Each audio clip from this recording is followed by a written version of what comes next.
want to hang on to your books and put them in a really important place where you can find them 4 months or 5 months from now. But we're at a good point because today we're going to finish up the skills that help us deal with the problems of life, right? The crises that come up.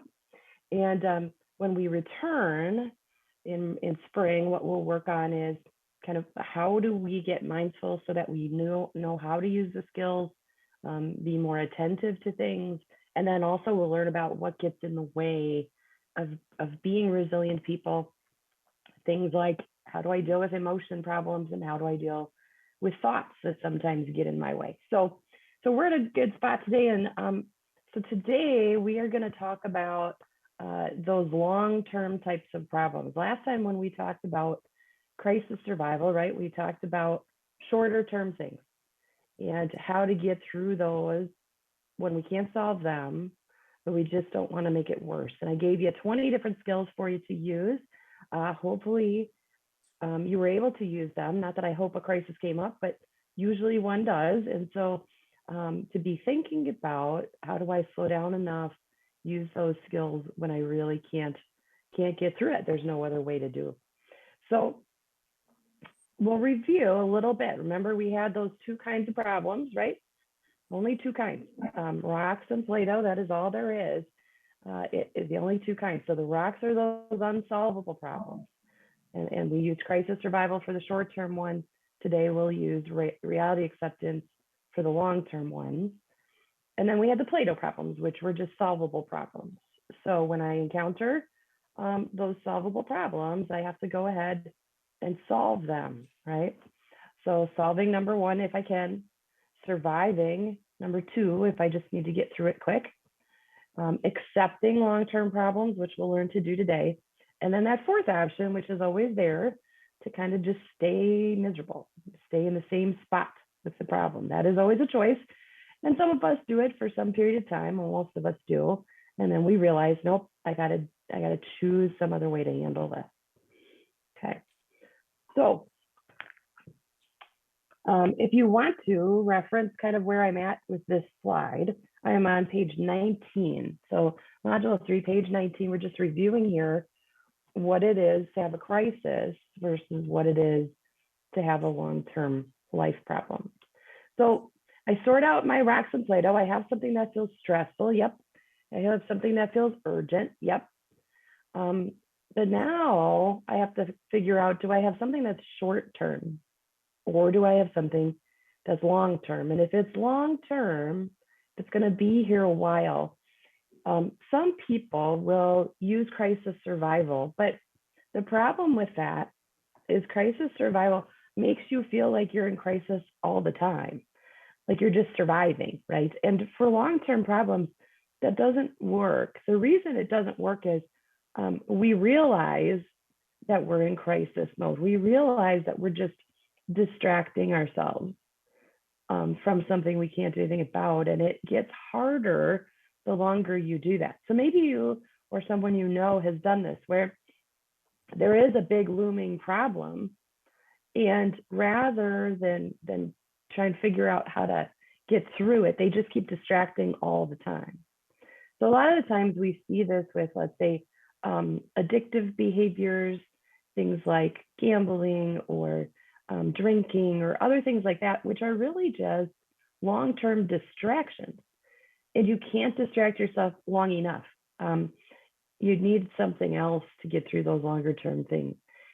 So if it's long-term, if it's a long-term problem, you're not going to handle that with crisis survival. It requires acceptance because living in crisis this whole time is not going to work. Okay, so how would you kind of do that and why? One of the ways that I try to look at this is to say it as an equation. So we have to realize that when we're using reality acceptance skills, we have pain, right? Painful things happen. As Pastor was saying, the side of heaven is not going to be anything near what it was designed to be. Pain will come, long-term difficult things. If we add in non-acceptance, so if we say, nope, I don't accept this, this isn't acceptable, and we kind of live as if It's not okay with us. We can't get through it. Then we get pain plus non-acceptance, which adds suffering to the equation. Okay. What I'm trying to say with reality acceptance skills is you want to get it down to just the pain, not the pain and the suffering. So if you can accept it, if you can learn to really accept what's difficult in your life, you can get rid of that non-acceptance, which means you also get rid of the suffering and you're down to just regular pain. Now, that might not sound awesome. That might not sound like a solution. It might not sound good. It's not awesome. It's not a solution, but it's better, right? And as we talk about this today, hopefully that will start to make sense that sometimes the pain is just the pain, and that is enough. I don't need to add pain plus suffering to my life. Okay. So that's the idea here. I'm going to read through the think about it story, because remember, we want to be able to apply these, and in our group, we're not going to talk about everybody's individual painful things. I will tell you, you know, today when we talk about these things, this is a little bit tougher one because I'm talking about kind of the hardest things in life. And so if you have to get up and take a break, if it just touches a nerve, that's okay. But just to be aware, sometimes this is a little bit tougher one. So the think about it story on page 18 is where I'm going to go next. And I'll just read that story aloud. And as we think about the skills today, we'll start to try and apply it to the story of Jennifer. Okay, page 18. Maybe you or a friend or relative has experienced it. Most of us have. The moment when the devastating health news hit. Jennifer was a 34-year-old mom of two. What seemed like an unusual mole on her skin turned into malignant melanoma, a devastating cancer diagnosis. What happened next was remarkable, at least to those who were watching the Facebook post. Jennifer seemingly embraced this. She shared her thoughts about how the diagnosis was made and what the next steps was for the appointment the following week. She commented about how this had not been something expected, but that she was sure it was meant to be a blessing to her and those around her. She rallied the troops and spent time with others who were struggling with a cancer diagnosis. It looked like she was sailing through with flying colors. True, some moments went well, but truthfully, she was struggling. Her method of getting through was to accept things. By continually harnessing her thoughts and directing them where she wanted, it somehow made the sad, inevitable truth bearable and maybe even okay in some ways. I think the word bearable there is what we're after today as we talk about reality acceptance and getting through long-term difficulties, to make it bearable pain, not insufferable pain. Okay, so what do we mean by radical acceptance? So there are going to be basically three parts to accepting, and there's three things under radical acceptance that we want to talk about. So first, I'd have you think about the word radical. Maybe in your head, when you hear the word radical, you think of certain things. Most people, when I ask them, they'll say extreme, you know, or all the way. That is true. That is what we mean by radical acceptance. So altogether, that is the biggest, the most extreme, the most all the way acceptance. It's not just whatever kind of acceptance. Like, yeah, sure. Nope. This is, yep, bring it on. Here it is. This is it. I'm in. I'm invested. Now, that's a hard thing to do when you're talking about the most difficult problems in life. But that is the mindset that we're after, to really totally accept the things that are in front of us. As Christians, we have sort of an advantage here. We have some things that sort of play into this mindset, parts of our belief system that already help us to do this. And so I'll kind of touch on those as we go as well. But the first thing we want to get through our heads that is, it is what it is, that this difficulty, this problem is here. And it is what it is. It isn't different than it is. It should not be other than it is.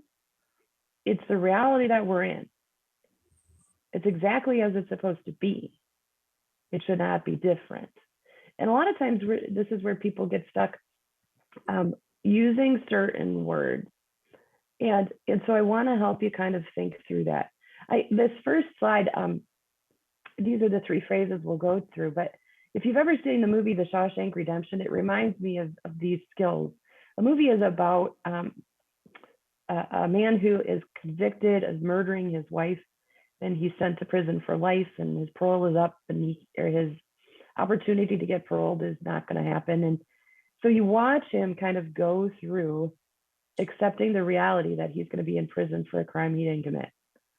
And the evolution of how he does that in order to not be in pain and suffering with a long-term problem he can do nothing about, he kind of uses these skills in order to get through it and build that life of worth. So that's, if you've never seen it, it might be a great movie for you to watch and understand more about what radical acceptance is.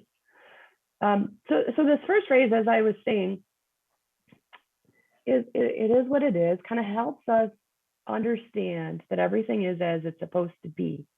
Each of these phrases has a tip-off word. And the tip-off word for it is what it is the word should. Often when we're having trouble accepting something, we will add the word should. It shouldn't be like this. I shouldn't be in prison for a crime I didn't commit. A 34-year-old mom should not get cancer. We shouldn't have to go through these things. God should, sometimes we'll say, right? Or we'll think.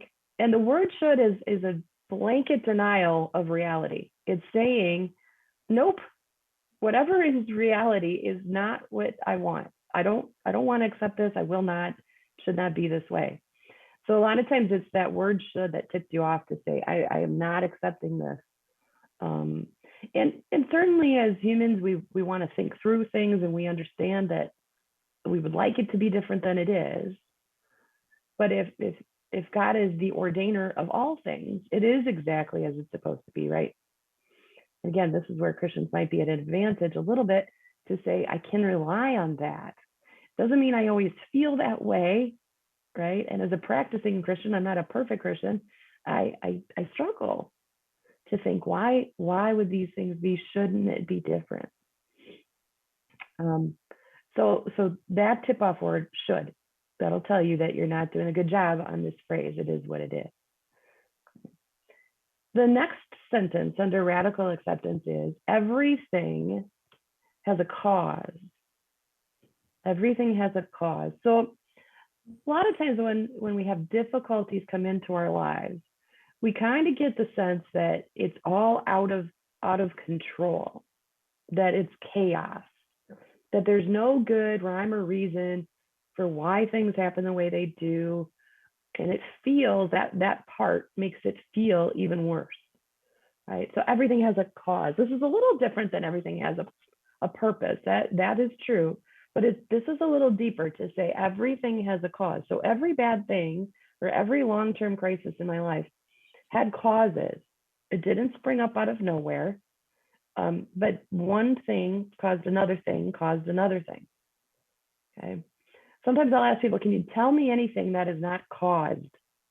Tell me something that's not caused. As far as I know, as far as I've come thinking about this for a number of years, the only answer I can come up with is God. Except I don't know how God caused himself, but everything else, right, is caused. There's a cause. Now, that doesn't mean I know what the cause is, right? If we look at the story of Jennifer, I don't know what the cause of the cancer is, not specifically. I can say there were causes, right? A lot of times skin cancer we think comes from mutations of cells related to the sun or UV rays, but how come her, and how come where on her body, and how come it got worse? And you can spend a lot of time with that tip-off word, which is why. Most of the people that I work with, when they're really struggling, there's a why that they cannot get past. Why did this occur? Why did this happen? Why does this continue to be a part of my life? Why can't this? Why not that? Why is a very difficult place to be, because remember, we're talking about unsolvable things, right? So what your brain is generally trying to do is it's trying to solve an unsolvable problem. It's trying to get you out of the pain by convincing you that if you think about it hard enough, you will come up with a reason and you will solve the problem. Okay. If I could solve the problem of cancer, I would not be here. I'd probably be on a Hawaiian island somewhere because I'd be a billionaire, right? I don't I don't know the answer to why that occurs. But radical acceptance says I don't need to. I simply just have to live under the belief that everything has a cause, even if I don't know what it is. And that's really freeing, right? Because if you could eliminate the whys from your brain when something occurs, it would feel so much better, right? You'd still have the pain of whatever that problem is, but you would not have that additional suffering like I was talking about by thinking about the whys all the time. Okay, so everything has a cause. Again, right? Maybe Christians might have a mindset or belief system that's advantageous here to be able to say, no, I don't. You're right. I don't need to know why. And also, I have that extra promise that God works these things together for good, and I can rely on that. I can ponder that. I can be mindful of that, and it would assist me with this. Everything has a cause. Things are caused. They don't happen randomly and without reason. Okay, so that's sentence number 2. If I'm going to radically accept something, I'm going to say it is what it is. Eliminate the shoulds. I'm going to say everything has a cause, so I don't have to think about why. The third part, life is worth living. Okay. So again, we're in front of something really difficult here when we're talking about those long-term unsolvable problems. And sometimes we will get ourselves into a mindset that we're kind of going to give up. Like, this is too much. Can't do it. It's not worthwhile anymore. How am I ever going to X, Y, or Z live this way or that way? Things I love might be taken away from me. And so it's hard sometimes to understand what's worthwhile here. I'm starting to work more with older populations, and sometimes this happens as people age, right? Our bodies decline, and we can't do the things that we once were able to do or that we enjoyed. And so this life is worth living bit becomes a little bit harder sometimes in that group of people, because the things that were worthwhile, the activities or things that they enjoy doing that they can't do anymore, makes it feel less worthwhile. Okay, but radical acceptance is important. This is where the rubber meets the road, right? I might be able to say, okay, this is what it is. I have this problem. I can say it's caused. I've kind of gotten better about not questioning why all the time. But this life is worth living part is where you actually invest and you say, yep, even with this thing I don't want here, this long-term problem, even with this, life is still worth living. It's not just passing time. It's not just getting by. It's a reinvestment with this difficult thing in mind. To say, even when that's here, life is worthwhile. I have to get after it, right? The tip-off word here is try. So a lot of times when I see people, I'm pushing them because they're having a rough time kind of getting back to the rhythm of life and routine and all kinds of things. And I'm pushing them to make commitments, to say, I'm going to do this, or I'm going to make sure I do the dishes today, or I'm going to make sure I call that person back, okay? And they'll say to me, okay, Karen, I'll try to do the dishes.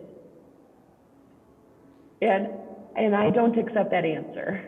I don't know what try to do the dishes means. Does try to do the dishes mean I'm gonna be in the kitchen and look at the dishes? Does it mean I'm going to turn the water on? What does try mean? So to me, it's either you do or you don't. Kind of like Yoda from Star Wars. Do or do not. There is no try. You're either going to do it or you're not. The word try is what we do to let ourselves have an escape route, right? Well, I'll try to get this done. And then when we don't, we're like, well, I tried. You know, that is not full investment in life is worth living, right? Life is worth living says, nope, I'm doing. I will do regardless of what is in front of me, regardless of this challenge. I'm committed to building a life of worth, and this is what I'm doing, not what I'm trying. Okay, so all of the three together are the mindset that we want to move forward when difficulty happens. Okay, it is what it is. This thing is here. It's exactly as it's supposed to be. Everything has a cause. This doesn't come out of nowhere. It's designed. Life is worth living. Even with this, I will move forward, and this is how. Okay. So in a nutshell, that's radical acceptance, all the way acceptance. Now, that's not an easy thing to do. It is not a one and done thing. If you are working on long-term life problems, and I know each of us has them, this is a constant process. But one of the ways to think about it, maybe if you're going to practice it, is to look for these three tip-off words. If in your head or out loud, you're saying should, why, or try in relation to a life problem, then maybe you want to step back and look at it again and say, no, I got to look at this, right? That life is worth living part, you know, from a Christian viewpoint, we want to understand the first commandment, right? And know that we are not God, and God is God, and He's determining the breaths and the days and our time of grace here. And there is always worth, right? Because He is always working through us to love other people. And so there's always worth. It's a question of finding it and paying attention to it in this case, where it is hard sometimes to do that, but we want to remember that. All right, so typically here I'd have you work together to look back at the story of Jennifer and see if you can find each of these pieces. And so what's nice about the story and what's challenging about the story is she does an excellent job, right? She does an excellent job from what we know of reality acceptance. So it's hard because she doesn't use the tip-off words very much. In fact, at all. There is no should, why, or try in her thought process. But let me give you the examples from the story of maybe how this is being demonstrated. So it is what it is, okay?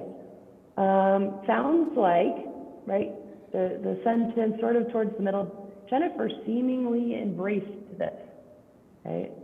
She did things to kind of demonstrate that, like sharing thoughts, just being matter-of-fact about it, telling people information, commenting about how it wasn't expected, but that it must be good, right? So it is what it is. You don't hear a lot of hesitation. You don't hear a lot of shouldn't be this way. Someone with children shouldn't get kids. You don't hear that, right? Now, that doesn't mean it doesn't enter her brain, right? We're probably just hearing the good side, but it's a good example of how this would work. If you can harness the thoughts, it works better, right? Everything has a cause. So the second part, where do we see that? Commented about how it wasn't expected, but that it was meant to be a blessing, okay, that she felt it would be a blessing. Probably talks through that a little bit. Don't know where it came from, but it has a cause and it probably has a blessing. So no questioning of why or how did this occur, just kind of looking straight forward and saying, here it is, okay? And then the last part, we get a lot of information about life is worth living, that she's not just trying to do things, she's doing things, right? Rally the troops, spend time with others, harness her thoughts, right? Direct them how she wanted. Really do the things that are in front of her, not just talk about, not just attempt, but just commit and do. When we talked about resilience that first week, remember we talked about resilient people having the skill of commitment, that they follow through on things, that they don't get swayed by emotion. That's where this is really important, right? If you're Jennifer, it would be easy to get swayed by your emotion, right? To be afraid, to be sad for your family, those types of things. But having commitment mindset as a resilient skill, you now have the opportunity to do this life is worth living bit. When it really gets difficult, now I'm committed. I don't have to just try, I'm doing. Okay, see how they're all starting to go together. All right, so you got it. We've now done it. So now we want to figure out, how do we get this to work? So I gave you all the difficult part first. The radical acceptance is the hardest part. Now I'm going to tell you how to do it and make sure it works. So now we're on page 20. What gets in the way? So there are a couple things that often happen that keep us from really accepting something. So number one, we want to kind of look at this and understand what we are not doing, okay? Acceptance does not mean approval. So a lot of times when people have difficulties in their lives, they won't accept them because somehow they have put together the idea that if I accept this, this means I also approve of it or I'm okay with it. And so they won't do that because they don't want to have that impression or to have to act as if they approve of it. But remember, you know, acceptance is used on things we don't want. So we're never really approving, right? We're just wanting to say we want to deal with this in reality. Most of the time, almost always, we're not approving of it. We don't like it. That isn't required in order for us to accept. So I'll give you an example. Sometimes we have people in our lives that are maybe difficult to deal with, okay? And sometimes our non-acceptance is that we just get into tussle. We've decided, you know, kind of to assert ourselves around that person.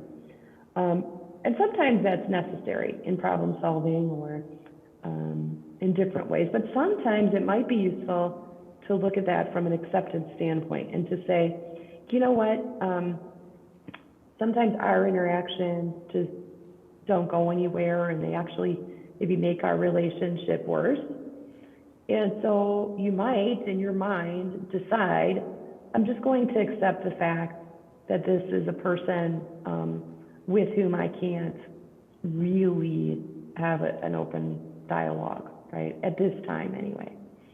So you would say, it is what it is. You know what, we have trouble communicating.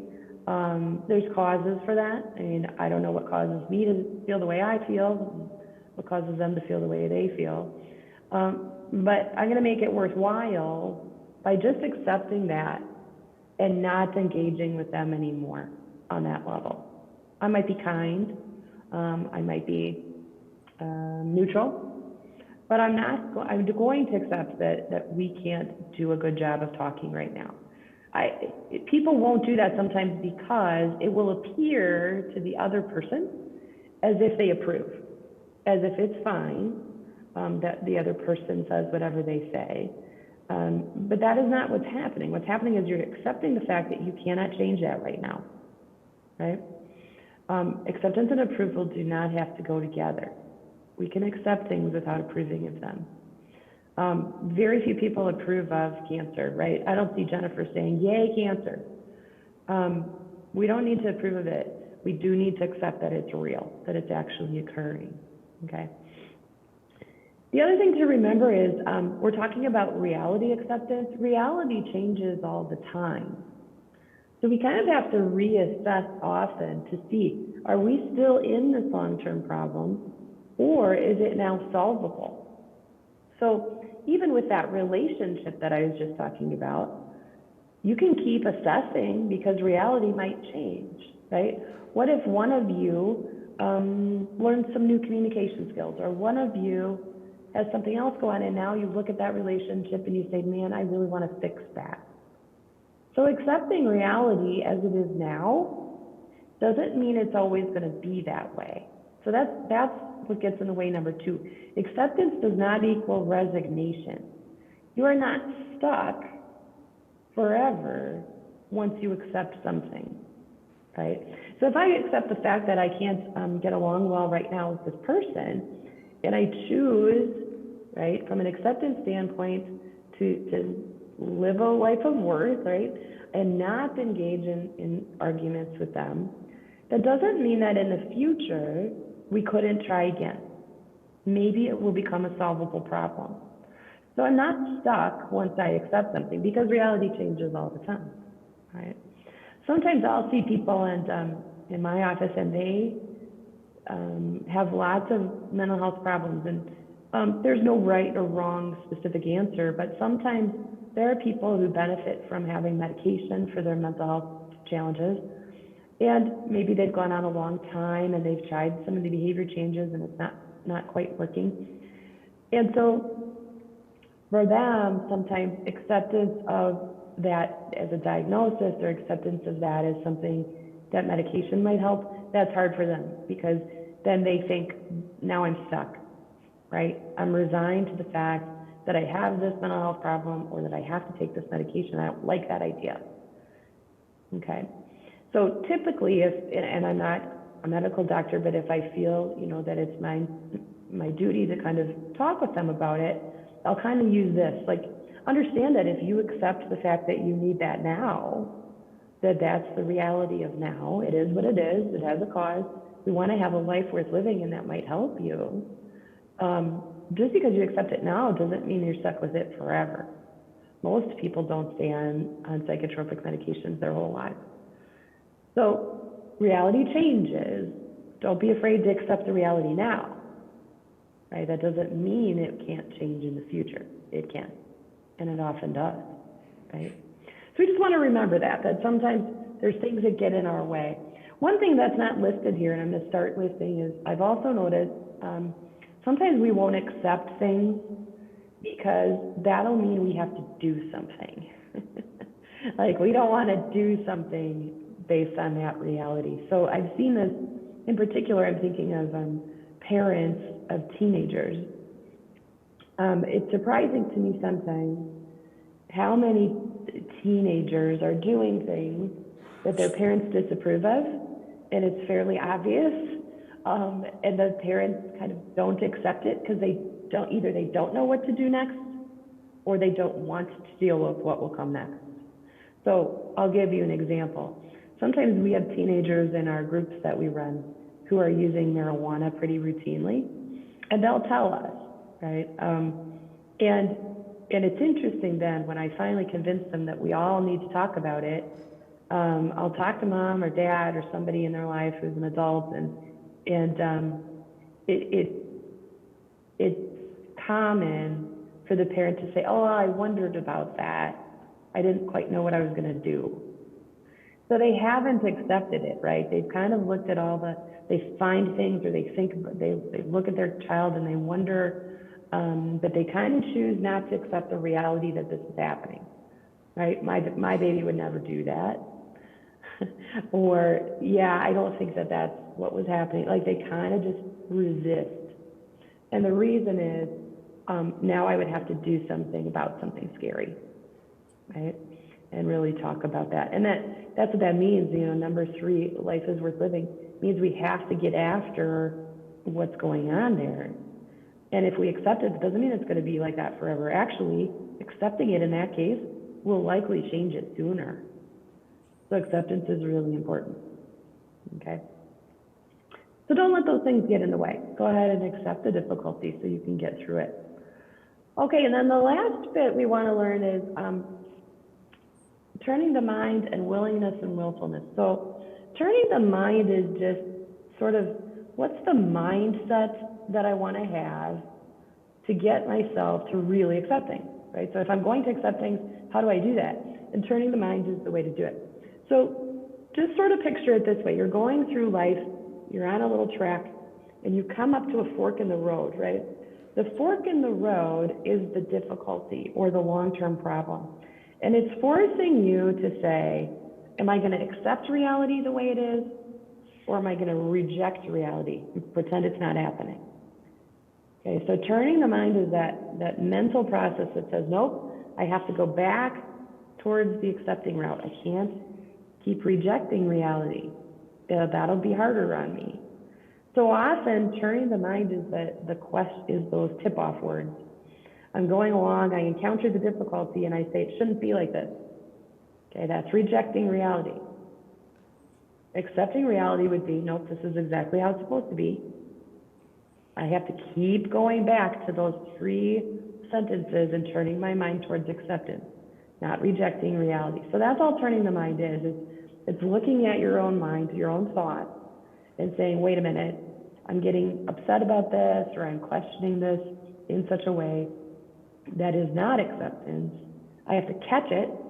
I have to notice that I'm at the fork in the road and turn my mind back. It is what it is. Everything has a cause. Life is worth living. And sometimes we just repeat those things to help us, okay? So just remembering that is an actual point in time where you can just look at your thoughts and say, nope, I'm going to go towards accepting. I'm not going to keep rejecting reality, okay? And then the last bit here, in that, turning the mind, you got to do that a lot, right? These are upsetting things, and so it's not a one and done thing. I got to keep working on that. You want to practice this in small ways too. So, for example, I've probably mentioned it before. I'm a person who is pretty calm most of the time, but I get impatient in traffic a lot. If I'm going to be impatient, it's likely in traffic. So I practice training the mind, right? My initial thoughts in traffic are, it shouldn't be like this.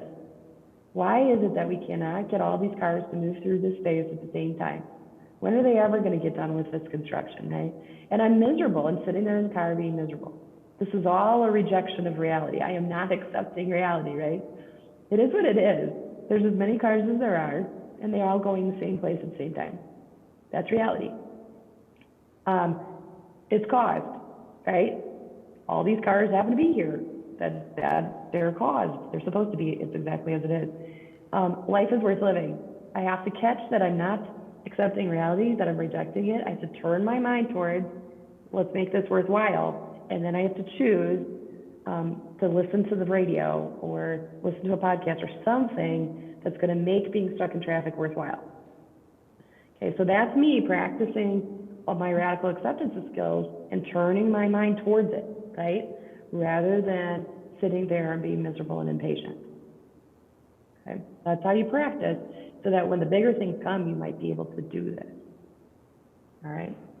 And then the last one is willingness versus willfulness. So on page 21, it says, you got to realize that you're a part of things, that the world around you is connected to you, that the difficulties that are going on are part of your life, and you have to commit to participate in them. Willingness is the idea. This is the attitude I bring. This is the thought process that says, yep, I will be a part of difficulties. I won't just have a little mental temper tantrum every time things don't go my way, right? Willingness is what's needed to begin any of this. I want to look at my life, see that there's difficulties, but still know that I have ability to participate with that I don't have to keep it all at arm's length and be angry or bitter about the difficulties and act as if they shouldn't be happening to me or my loved ones, right? This is, sometimes I'll say, the picture says you miss 100% of the pitches you don't swing at. Standing in the batter's box and taking your very best swing, that is willingness. You might hit it, you might not, right? But the willingness part is the only way that you have an opportunity. If you step out of the box, if you stand in front of the ball and get hit by it, you have choices, right? We've talked about that. The willingness is the idea that I'm going to do the best I can with what I've got. And sometimes, maybe it's not a great ball or a great swing, but that's okay. The willingness was the beginning of that attempt. Sometimes I tell this story too. My mom My mom is 88, she lives independently in a large 300 apartment complex and plays a lot of cards. She loves to play sheep's head. And one time she told me this story about another player. We're just going to call her Edna. And my mom's name is Irene. And she said, Irene says, I said, how are cards? And she said, oh, I just don't want to play with that Edna. I try and make sure I don't sit at her table. I said, why is that? And she says, well, she just complains about the cards all the time. And, you know, she says we all must be cheating because we all win and she doesn't, right? And sometimes she even just quits in the middle of the game. And I said, oh, this reminds me of willingness, right? The willingness and willfulness is the card game. You don't get new cards, right? The cards you get are the cards you get. The life circumstances that God puts in front of you are the life circumstances God puts in front of you. You don't get new ones, right? Your job is to play your hand as best as you can, to be a good steward of what you have in front of you, not to envy others, right? I just think there's so many biblical tie-ins here, but the willingness to be open and say, I'm embracing life's difficulties here. I'm not going to act as if it shouldn't be happening to me. That's willingness and willfulness. Okay, so that is all of radical acceptance. The idea that I want to take life's problems captive. I want to say, I understand that this is here. It is what it is. There's nothing else that should be happening. It's exactly as it's supposed to be.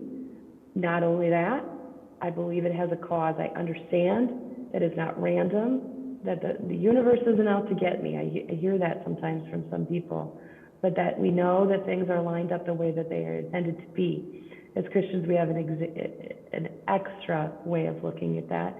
And then to reinvest and to say, no, life is worthwhile even with this difficulty.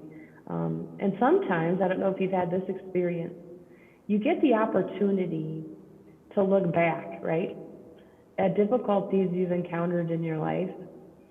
And you think of all the things that you gained. We talked about that last week under those crisis survival skills, finding meaning in difficulty. There are a lot of times I can think of where I go back and I would think, man, I don't know what God was doing there. But sometimes I get the opportunity to see it, right?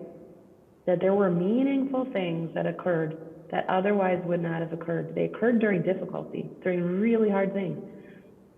But yet, there's meaning and purpose in them, right? And we don't get through that unless we accept it in the first place.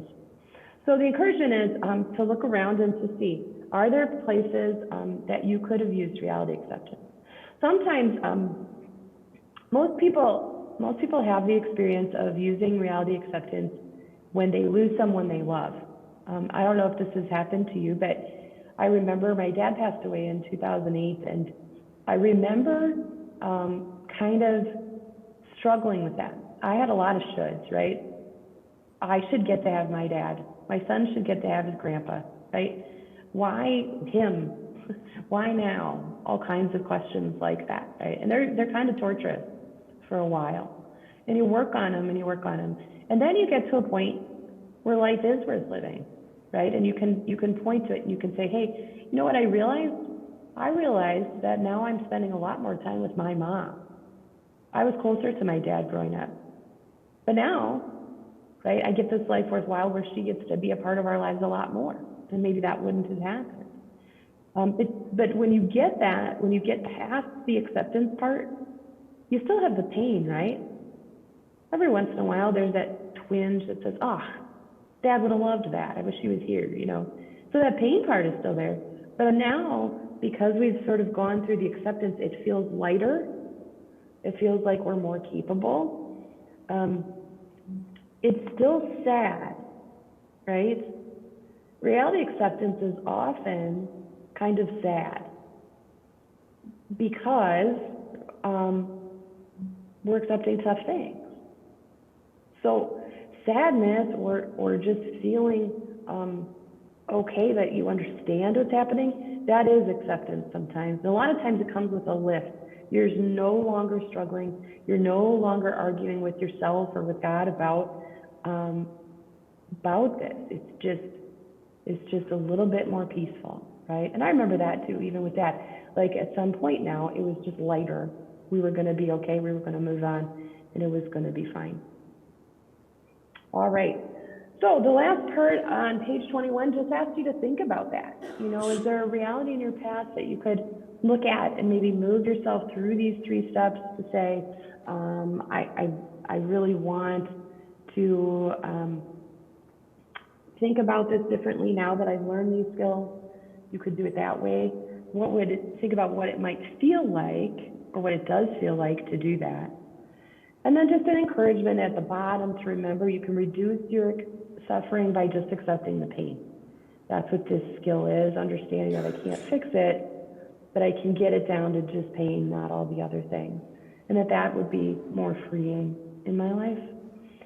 And then, like I said, next time when we get together in spring, we're going to talk more about mindfulness, or the ability to tune in, to take your attention where you want it to go, not just do things mindlessly.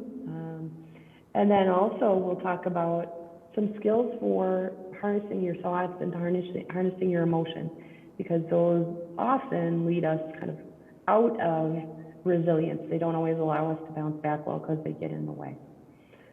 So those are my thoughts for today. With the couple minutes we have left, any questions or things that need some clarification, I'd be happy to do that if you like. I will say it's a little hard for me to hear. We might have to figure out how to do that. But